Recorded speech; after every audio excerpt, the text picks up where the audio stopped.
The Polyglot Gathering is brought to you by italki. Become fluent in any language. Okay, so before I begin, I would like you all to do me a favor. Close your eyes, all of you. Close your eyes. Put your hands, on the sides of your head by your ears.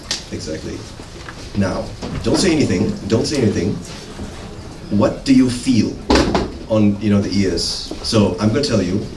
You're going to feel the sides of your head, your ears, which are soft and floppy. And if you go down, move your hands downwards towards your neck. Right, so then what do you feel then? You feel the base of your skull against the neck, which is flexible, and the skull, which is not.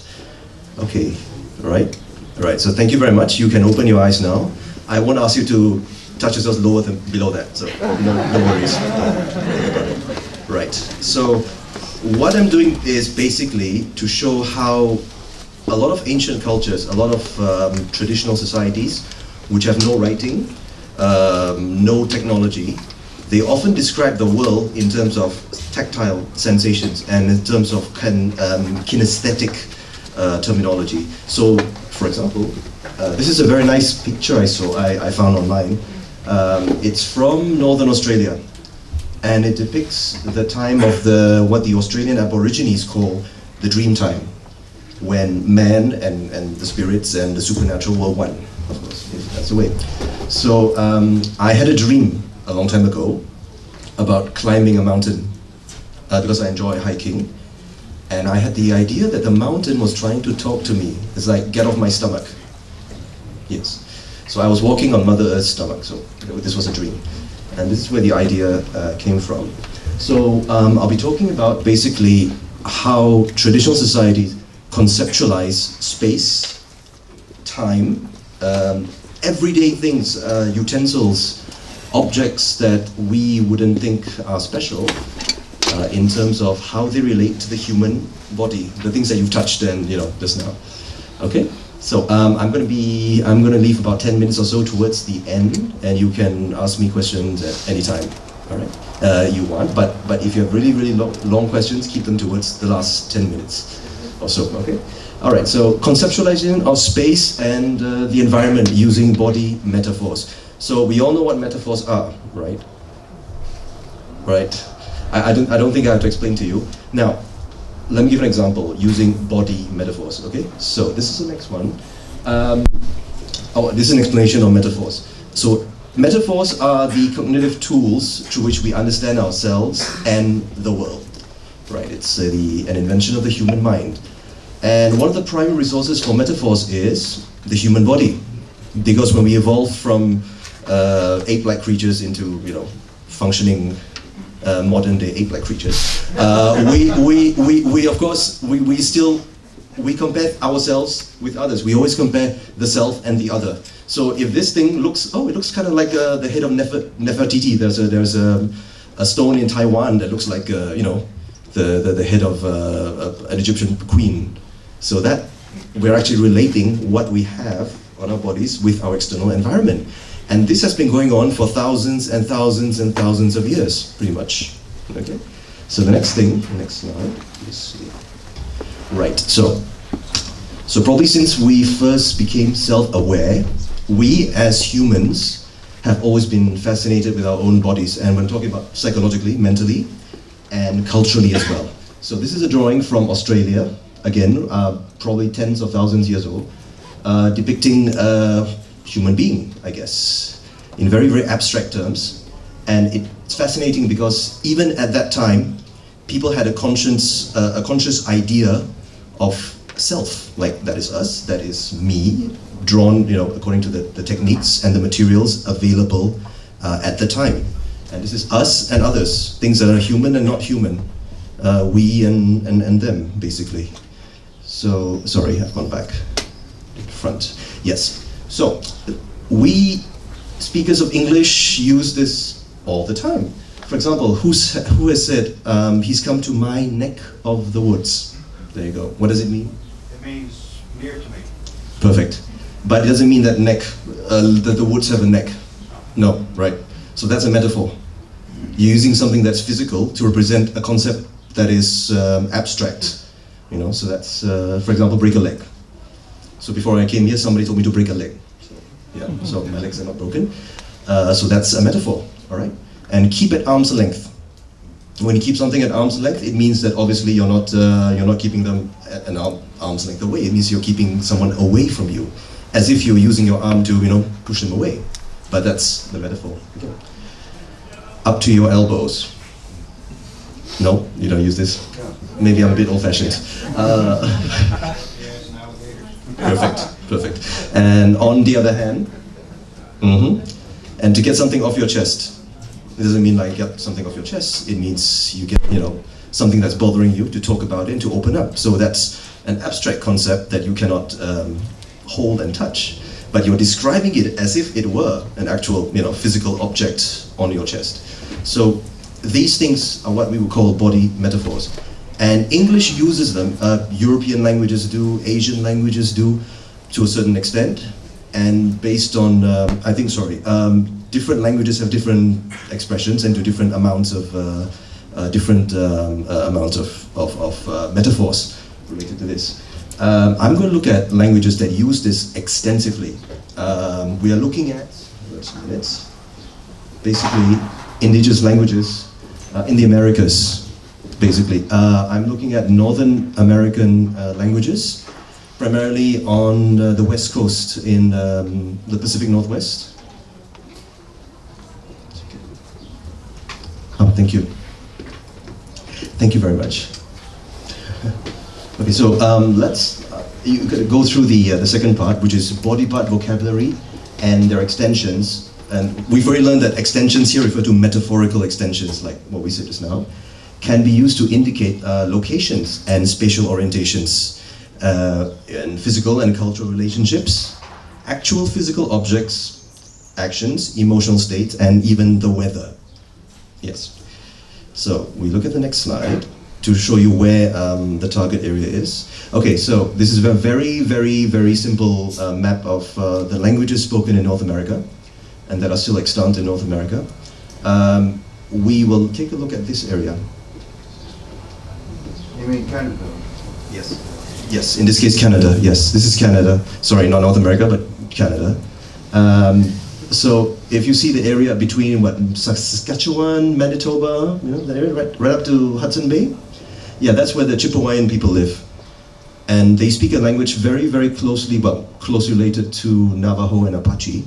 And it's called, they call it Dene Sonshime, which means the real people, or the language of the real people. Because, again, to the native tribes, everybody else were not people except them. So the we and the outside. So that concept is very, very common in many, many tribal ethnonyms. So the Navajo call themselves Dene, which is people, you know, so as if people who are not Navajo are not people. But that's how a lot of Asian tribes think. And the same as well in Malaysia as well, some of the native tribes call themselves by names like the real people, we the people, you know, as if, you know, others were not human. So let's take a look at this area. Okay, so this is Dene Sonshine. So we're talking about body parts. So you're in the neck of the woods, you know. On the other hand, so they use a lot of words like this, ke, which means foot.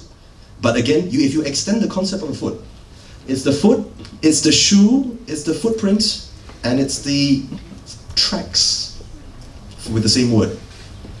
And that's how they think.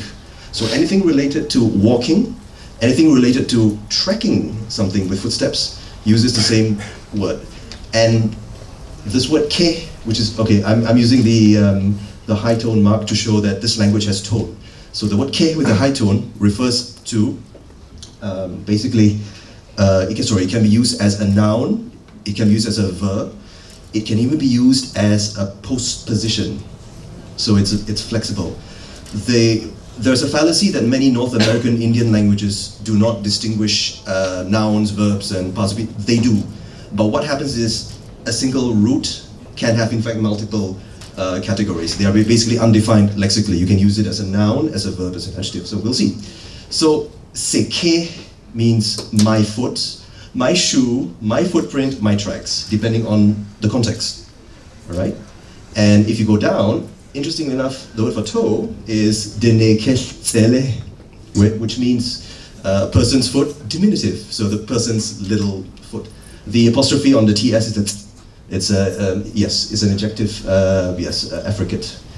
And if you're talking about someone's foot, or someone's footprint, you say deneke, all right? And let's go to the word for hand, which is la. So if you're talking about a fingerprint, which is a new concept, so what these languages do is, because some concepts are so alien to them, like fingerprints, technology, these were brought by the white men in Canada. So instead of borrowing the vocabulary, they actually use native roots to create words, basically words and phrases. So for example, fingerprint, apparently somebody said it's nice to call it denelake, which means a person's, dene is person, hand, and tracks. The tracks on your hand is your fingerprints. That's the idea. So you see how they use, for a concept that is very, very modern, very alien to them, but you can describe it using native vocabulary. Yeah.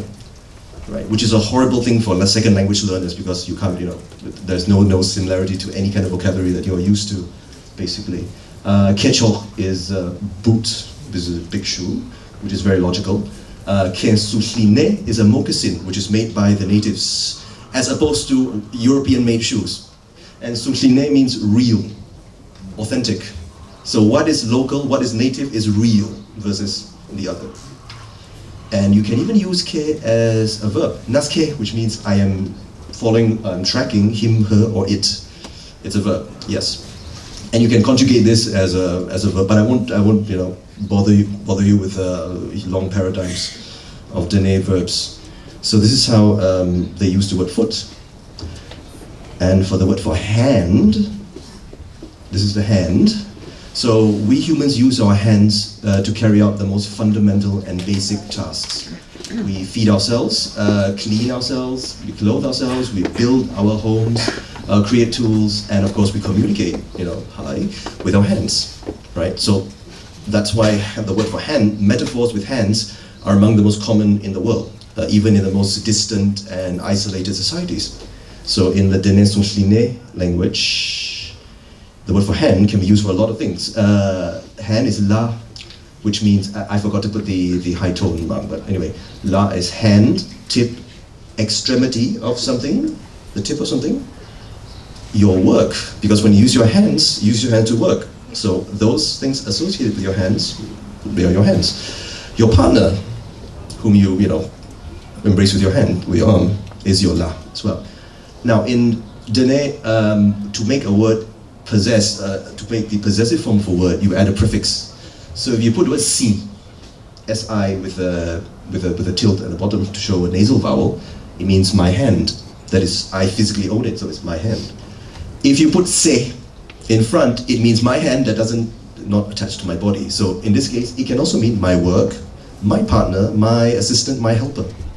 So it's someone who hands you things and you rely a lot with for work with your hands. All right, and then another word, if you see here, you say selotine, which means my relatives. So the same word, it comes from sela and hotine, which means my hand and the people. So the people associated with my hand, people, are my relatives.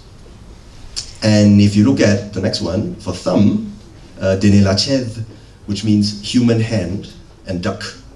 And that's the thumb, because the thumb looks kind of like a duck's bill. Isn't it? I mean, it's very elegant and it's very simple as well. And other things, yotila, which means the roof. So yo is the house, thi is the head, and la is the hand. So you've got the hand of the head of the house. And because the hand here represents the extremities, so the roof, the corners of a roof with the extremities. Yeah, that's why. Okay. And you have betuthila, which means his or her nipple. Now the reason why I said that, because it comes from the word for chest or breast with head and the hand. So the head of your breast, and you've got the hand, which is the tip. Those are the nipples. Okay, it's very elegant. I mean, it's a very simple idea, but you see it. You know what I mean? If your hand, So this is very common. Wheat is klola, which is the hand of the grass. in this case the tip, because as you extend your arm, the hand is the extremity. So in the same way, for a plant that grows the wheat that grows at the tip, you know, so that's tlola. And finally, selayue, which means my tools or my instruments. So it's my hands. Yue means clothing or things that you put on. So you've got your hands, and the things that you put on your hands, you hold with, are your tools, your selayue. Okay? Right. So. Can I ask you what would be the word for glove? Oh, the word for glove, I can't remember this one, but in Navajo it's like the sheath for your hand. The sheath for your hand. And it's also found in Malay, sarong tangan, which means a sarong is, you know, the lovely batik skirts you wear for your hand. Sarong tangan. And the sock is sarong kaki in Malay. So it's the same, it's roughly the same, I think. Yeah, again, these are new concepts. Yeah, very, very new concepts that they've adapted to their language rather than borrowing, you know, from English or from French. Yeah, so this is interesting. And next language group, this is on the West Coast. Let me show you if you can orientate yourselves. This is Oregon, Washington State, and that's Vancouver Island, so you can get an idea. Exactly, I couldn't find a more detailed map. It was huge and you couldn't see everything. So these languages are called the Salish languages. All the big words in capitals are basically different language families. And within those, you've got smaller languages, yeah, Algonquin, Athabascan, Kootenai, Sahaptin. Those are very, very large, well, mostly large, except in Kootenai, language families with many languages. So we're looking at this language group called, language family called Salish. Yes, which is... Are they all living languages? Sorry? Yes, most of them. There are a couple, I think the Athabascan one in the middle is now extinct, and a couple of them are moribund, but yeah, not very viable society, language communities. A lot of them now are switching to speaking English. Yes, I think Bella Coola has like what, less than 10 speakers, something like that. Yeah. Let's see. Okay, so let's look at the Salish languages. The reason I chose them is because I was thinking of the German language and how Germans make compounds. You know, like you say, Gast, Arbeiter, and you just combine, you know, words. You might put a little something in the middle to connect it, but it's clearly you can separate the words.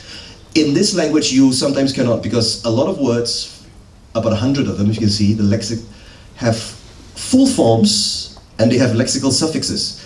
So the word for hand is tselach in Halkomelem, which is the Vancouver language that I'm going to talk about on Sunday. And in a compound form, it becomes ts. So, you know, the word for foot is chna, and it becomes chen in a compound. You know, so something foot, then it becomes chen. And the word for house is lelem, which then becomes eutu in a suffix. So sometimes you can't tell, you know, the actual word unless you learn it by heart. And the word for pedals, kamal, is alwets as a suffix, sorry. Okay, so I'll show you how these suffixes work. Let me just go through this. So a lexical suffix, okay, is a suffix that have semantic content. So, like I said, hand, foot, house, paddle. Analogous to freestanding nominals. That means they are basically objects in attachment with a compound that have become reduced drastically. So Salish languages have on average 100 or more, depending on the language. I think there's one that has up to 500, so that's a lot. Or more lexical suffixes denoting basic vocabulary, such as the body parts, which we're going to talk about a lot, hand, foot, mouth, etc., etc. Cultural implements, canoe, house, clothing, things that they use a lot in ancient times. And natural elements as well, fire, ground, water, weather, etc., etc. Okay. So generally, the more commonly used the word is, the more likely it will have a lexical suffix. Okay, so for example, modern concepts, they get borrowed, like computer, they don't know, you won't find a lexical suffix for that, yes. Okay, but things that are very, very ancient, and yes. So for example, actually it should be suffix, I made a mistake, not prefix, that's my mistake. In Halkomelem or Hankaminam, the usual word for house is lelamp, but then if you add another word in front, it becomes eutu. Okay, so the first, okay, let's try to guess what these words mean. So, kiwi leutu. Yes, it's a church, or it can be a mosque or a temple. It's a house to pray, right? So you know, kiwi, a shell is a shell, means a prayer house. A sileu is a house made of fabric. Yes. A tent, yes. Bravo.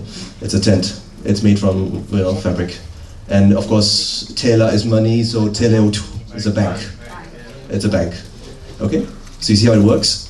So you don't say tela lelam. No, you don't do that. You use the lexical suffix. So we look at the suffixes that are related to body parts. So the word for hand, in this case, okay. So I'm using a few examples. Like I said, in this language, particularly lexical categories, what is a noun, what is a verb, what is an adjective, they are usually flexible. They can jump from one class to another, basically. So to take a person's hand, kunatist, basically means take by hand, with a suffix that shows that the action is transitive. So it goes from one person doing something to another, and not something that you do to yourself or something that's happening spontaneously. It's something that you do to another. Okay. The word for finish eating is haithen, and the sen in this case means mouth. So you finish an activity with your mouth. In this case, it means I finished eating.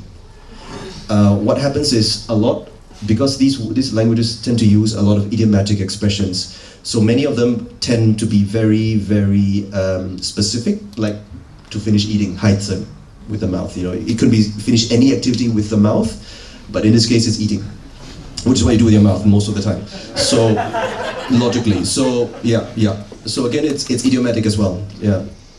And then sna'atsen, which means to be on the far side of a stream or a river. Now this is very interesting. Remember when I asked you to touch your ears and all, you feel your body parts? What would happen if you touch your open mouth? What would you feel? What would you feel if you touch your open mouth? You would feel your lips, and you would feel an empty space where your breath comes out, right? So that feeling of a perimeter with an empty space, that can be described with the word for mouth. So in this case, a river has a river bank with a space in the middle for the water to flow.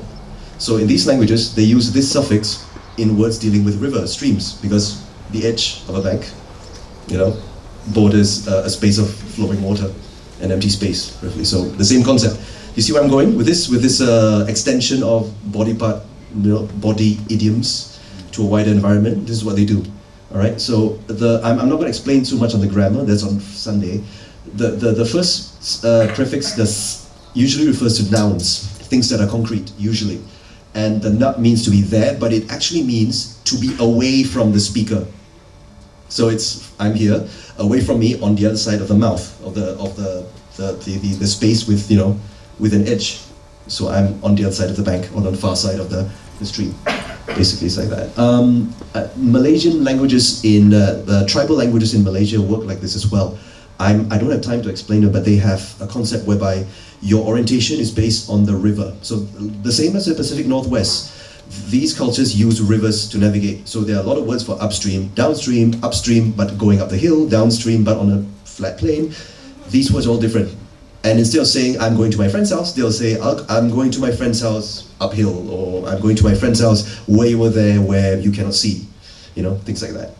And these languages work on a very similar way, similar paradigm as well. Let's see more examples. Your stomach. So if you touch your stomach, what do you feel? I don't know about you, but I have a slight, I can feel a little bump. Okay, so that's exactly what it means. It means a concave surface. And with that in mind, a concave surface, you can extend it to a lot of things. So you see this word here?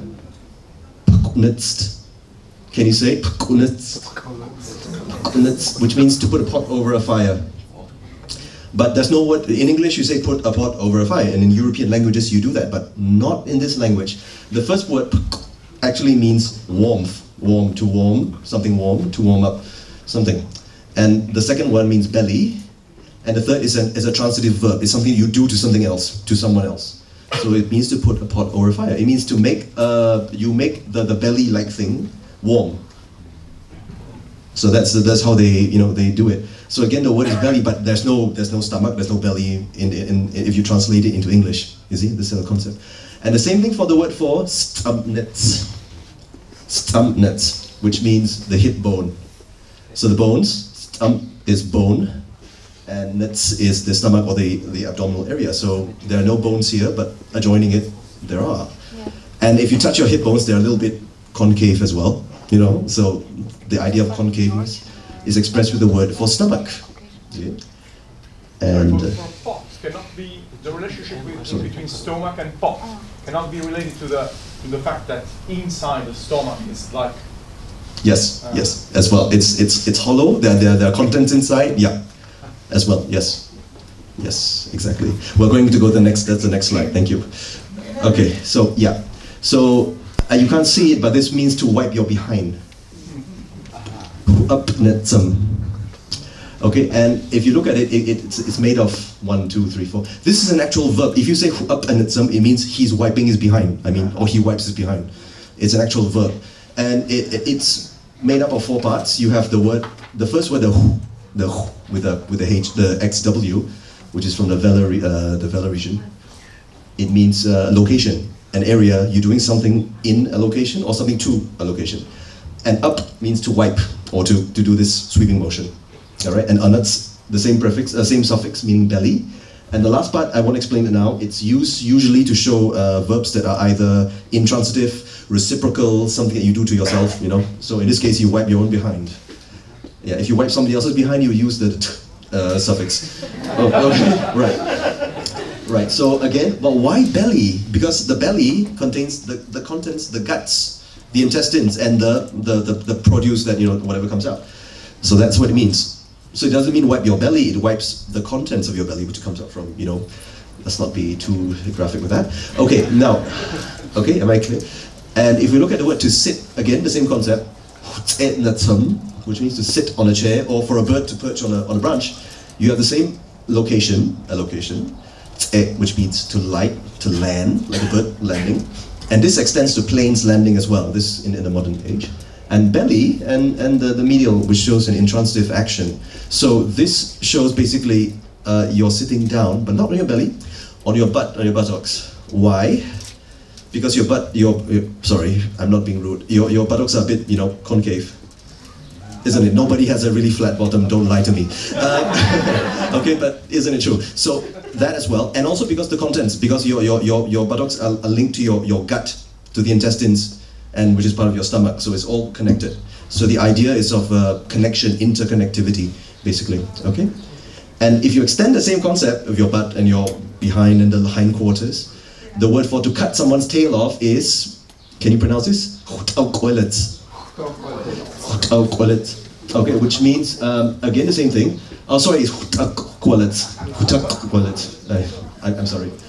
Yeah. And it comes from the word for basically for a location, a place with a cutting action.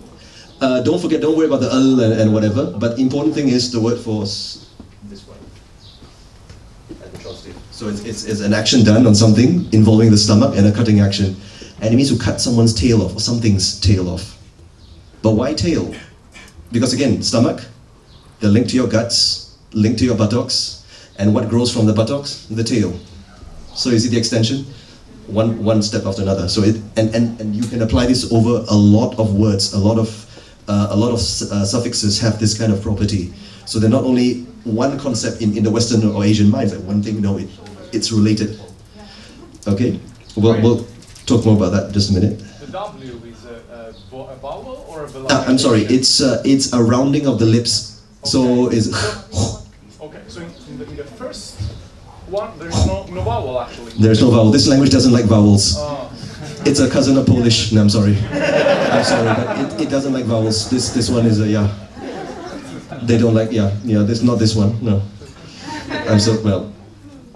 Okay, so next one. So again, the same concept. So tail, backside. So the word for cougar, okay, is the one with the long tail. Hutloktenitz.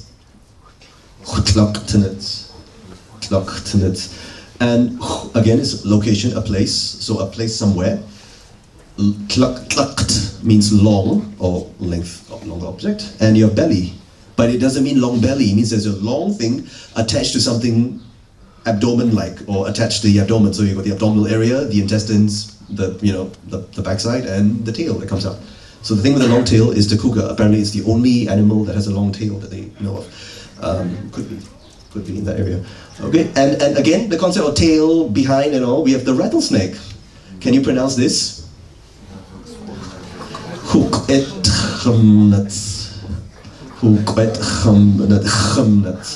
I capitalize the X because it's not a H, it's a H. It comes from way back here. And again, means to rattle. You can almost hear the sound of it, It's like a hot, raspy, rattling sound. That's what the rattlesnake does, basically. And then, yeah, you've got the medial and the suffix for belly. So you can see that how they think.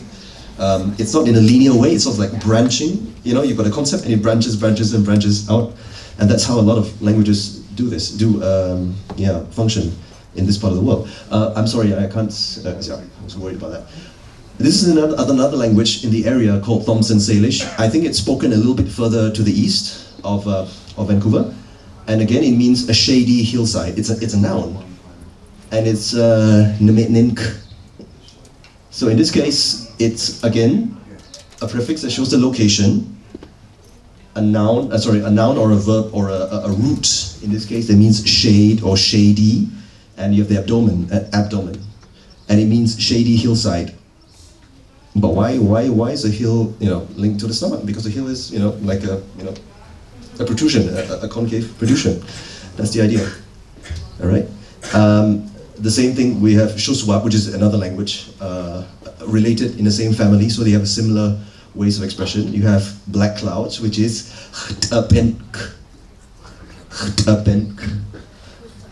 precisely, and it means again something is dark, location, darkness, abdomen or belly or stomach, but it doesn't mean that, because the natives believe that the earth is actually is covered by the sky, like a blanket, like a bowl, on a flat plane. So the sky is a dome. So the words referring to the sky often, not all of them, often use this suffix. So it means the sky has darkness. So it means black clouds. It can be used as a verb. If you say this to someone, it means, there are black clouds, I mean the sky is getting dark. That's what it means. It can also be a predicate, an actual sentence in English. Okay? And like the same language as well, the sky is blue, or it's blue sky as a noun. It's so the Q is the. Can you do the? People who speak Arabic can do this. Yeah. Okay. Is blue. Don't ask. I won't explain why it's doubled. It's not the same as Indonesian, but yeah, they do this. Okay. So let me see what time is it. Okay, a couple more slides. Now, so you touch your ears, right? So ears are very important, isn't it, right? So in Burmese, the word for ear is used in the word for to understand. Nale de, ear turn. So like I guess you understand, your ear sort of turns. Nale de, I understand. So again, a lot of these languages use this in the same way. An ear, in this case, which is the suffix anna, can be used to mean an actual ear. It can be used to mean things around the ear, the sides of the head, the sides of something, or to understand, to listen and to hear and understand. So that to listen something, you listen to something, you hear it properly, your mind, is working, and I understand. So that's the progression. So, kwanat. Kwanat means to grab someone with the ear. Tlak means to grab with the ear. This is pretty logical. The suffix, the T, is a transitive verb. So you grab somebody's ear, okay? Now, here's the funny one. S'athana. S'athana. That's actually, the theta is actually a th. Yeah, so that's the schwa, which I can't find a proper symbol for. S'athana, which means the cheeks of a salmon. With the part when you cut a salmon's head, and the sides here, the tender flesh, yeah, that's s'athana. And it comes from actually the word for the mouth and the ear. So the area between the mouth and the ear. And because for these people, fish is such a commonly eaten food that when you say s'athana, it refers to salmon. It just makes sense for them. It just makes it for us like, no, where does the salmon come from? Because it's one of the staple foods in the Pacific Northwest. So this became so important in their culture. It became part of the lexicon, basically. Yes. And then we go to, I can't see. That's okay. I'm going to read it out for you. Hu'ayyana, which means to listen, or to have good things in your ear. So the suffix ana is still there. All right, so it means to listen to something is I have good ears. Obviously, you need good ears to listen, you know, so that's what it means. And hussanam, which means to drop an anchor. And why anchor and ear? What's the connection? Well, apparently khus means to go into water, to enter water or to put something into water.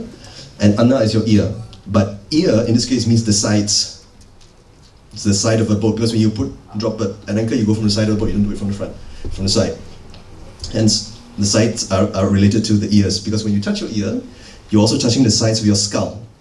So imagine if your head is a boat, that would be the sides, where the ears are. That's the logic, right? And using the same concept of side, you have imagneten.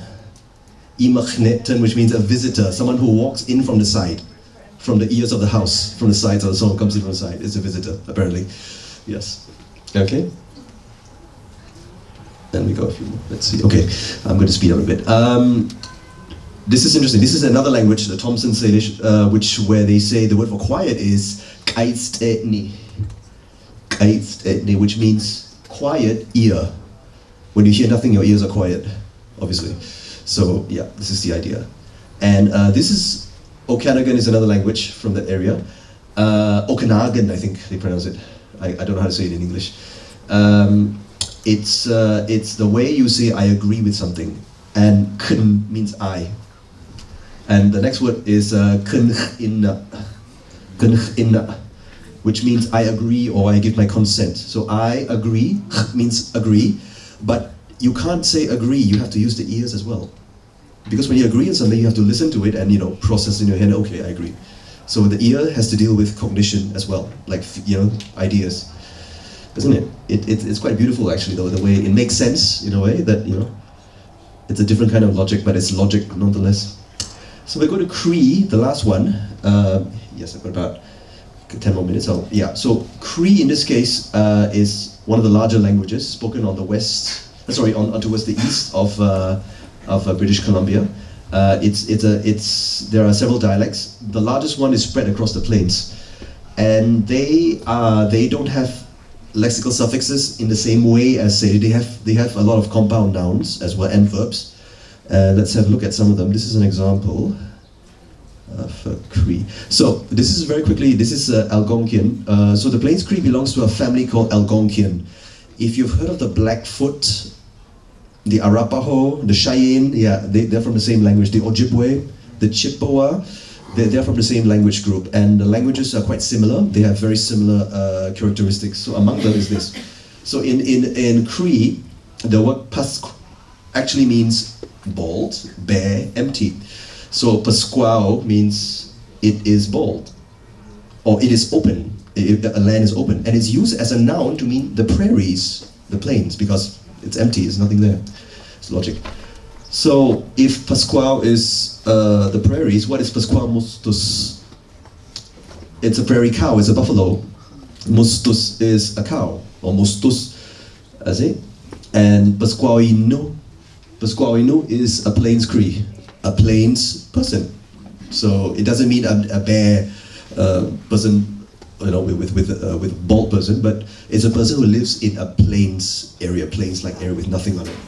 And if you use that and extend it again, you have pasquao ininach, which means the place of the plains people, which is the country where they live. The map I showed you just now, that is what they call, not the whole thing, but a large portion of it is actually what they call pasquao ininacht, or ininacht. Okay, now again, pasquao, using the same logic, pasquatahigeo, which means he or she is clearing land by chopping. Because in this language, there's no distinction between male and female gender, like in European languages. So, pasquatahigeo, which means he or she is clearing land by chopping. Pasqua, empty, bare. The tah, the T-A-H part, means tool and action. So when you chop something with a tool, you use this. And the word igeo here means a general action, not an action done to a specific object, but in a general way. So I'm just clearing land. I'm not chopping down one tree, I'm chopping a few trees here and there. I'm clearing land by chopping. Okay, so this one word shows that the action is done to clear something with a tool in a very general way. Yes, Michael? One little question. The Sorry.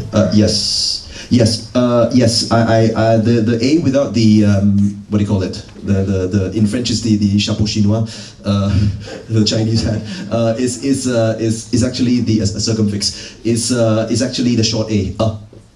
And the one with the chapeau chinois is the A. It's a long A, so it's a long and short vowel. And the same with the I, so A and E. Okay, so, and then the next word is Pasquabisk, which means a bare mountain, like a bald mountain with no, nothing growing on it. So the Abisk means something to do with either a mountain, rocks, or natural minerals. So this is like something there. And then Pasquadihbeo, which means he or she is bald. Pasquadihbeo. And it means that empty on the head. This is literally the head. The second part is the top. Okay, so this means bald. Okay, okay, a few more minutes. Let's see. Okay, so basically this is what I'm trying to convey now. So I've got bibliography as well, things that you can read if you want, but I don't know whether you can see it on this idea of how native cultures traditionally how they use body parts, basic items, and branching off from the main stem, how they extend the meanings of very simple words to get very complex ideas from there. All right.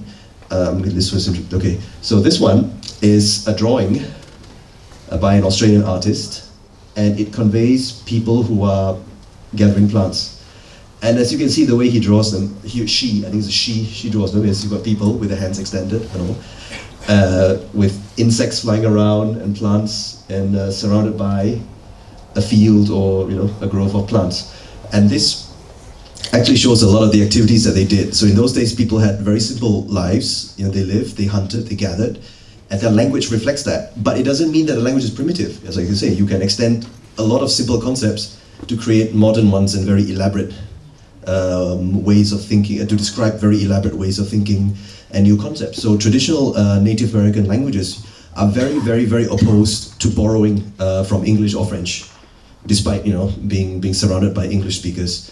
So even things that we would consider like a telephone, which in Indonesian is telepon, would be used by another word. I don't know what is I forget the term they use now, but it's something that someone could create and use, and people would understand it because of the logic behind this. Okay, so that's okay, great. That's it for now. Anyone has any questions? Oh Lord, thank you.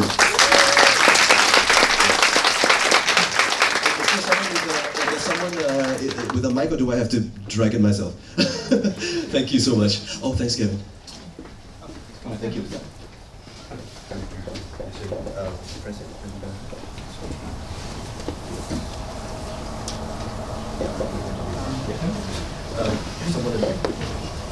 For those of us who are interested in learning not only endangered languages, but I suppose Native American languages or indigenous languages in general, what would you recommend as good resources to go into that, as there are a limited amount of resources? Right. Okay. I think I should make a list of sites. University of Victoria in Vancouver has a good site for learning at least one of the languages. Canadian website, there's one called First Voices that has lists, like word lists of actual conversation, things, phrases that are recorded from actual speakers. And I'm not sure about in the US, but there are some as well. I think, yeah. All right. Yes. Thank you. I became interested in the word for face in many languages, there are languages in which face consists of eye and mouth together, or nose and mouth. Yes. For example, in Burmese, etymologically, that's that too, and in Hungarian, Ossetic, and some others. In the Americas, I found only one single language of that type, Mixa, in Middle America. I was wondering, do you know any other Native American languages in which face is a compound of eye and mouth, or nose and mouth, or nose and eyes, or something like that? Because in America it seems to be really rare among the native languages there. It's more frequent in Southeast Asia, for example, and in New Guinea, and partly in the Caucasus and elsewhere, Tocharian A, which is extinct now. And I'm looking for examples for that. This is also for other people. If you know any further examples, they cannot be found in Europe except for 1-2 languages, but elsewhere. Okay, I can't answer your question because I'm not sure, but I know that language with related concept.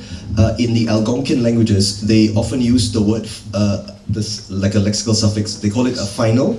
That is the same for face and mouth in the same word, in the same type of word. So if I like to see something in Cree, it will be wapahimeo or wapahtam, which means with the suffix, the m, the m means face, and action done with the face or with the eyes or with the mouth. And this suffix m appears in the word for to speak, and I think to eat as well, things with the mouth. So it's a suffix related to the concept, but not an actual word. I don't know if there's a language with a word, but the concept is it exists. There are languages that have this. It's the Algonquian languages have it as well, to describe actions with the mouth, the face, and the nose, as if they were one thing. But in actual speech, it's different words. So I hope that partly answers your question. Yeah, I guess I'm not sure as well. It's a very interesting question. Yes. Who? So thank you, Brian, for the great talk. Hi, Ulysses. Yeah. Hello. So I have two questions. Yes. Number one is how conscious are the speakers of this etymology? Okay. All right. Sorry. All right. So that's question one. And number two is how generative is this process? Can I just go around today and say, like, I don't know, mouth, belly, hands, and people understand? I mean. Okay. Yeah. Cool question. Okay.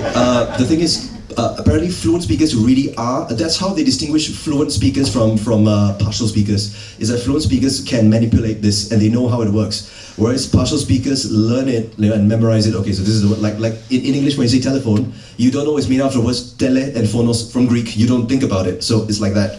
But if you're a fluent speaker, they could do it, yeah. And likewise to the other question, as well, you probably could, as well, but because the number of fluent speakers is declining, so it's difficult to really say that, okay, you can create a word and somebody will understand it, but if you're really fluent, it makes sense. It's kind of like how Chinese and even German does compounding it. Okay, this, I think I know what it means, from there. Thank you. Anybody else? Do we have time, or do we, couple more minutes maybe? Yeah, okay, last one, I'm sorry. Okay, thank you for this interesting talk. I have a question about one of the verbs. In Halkomelem, yes, to drop an anchor, yes, why does it have the ending instead of t? Because I didn't explain to you. Yes, that is a medial, because usually the action of dropping an anchor, I think this is done from a first person perspective. It's like when a person goes out sailing, the person does it, drop it himself. It's seen as an action that a person does, because fishing and sailing and things going on a boat, they are such personal, natural things to people who live by the river, so it's viewed as an action that is, something that you do for yourself, rather than us do to something else. So the boat and the anchor is like an extension of, person's life. So this again is a spillover from me and, the myself and the what do you call it? The in-group and the out-group, the me and the external. I think so. Okay, I think that's all. Yeah, thank you very much. Thank you for listening.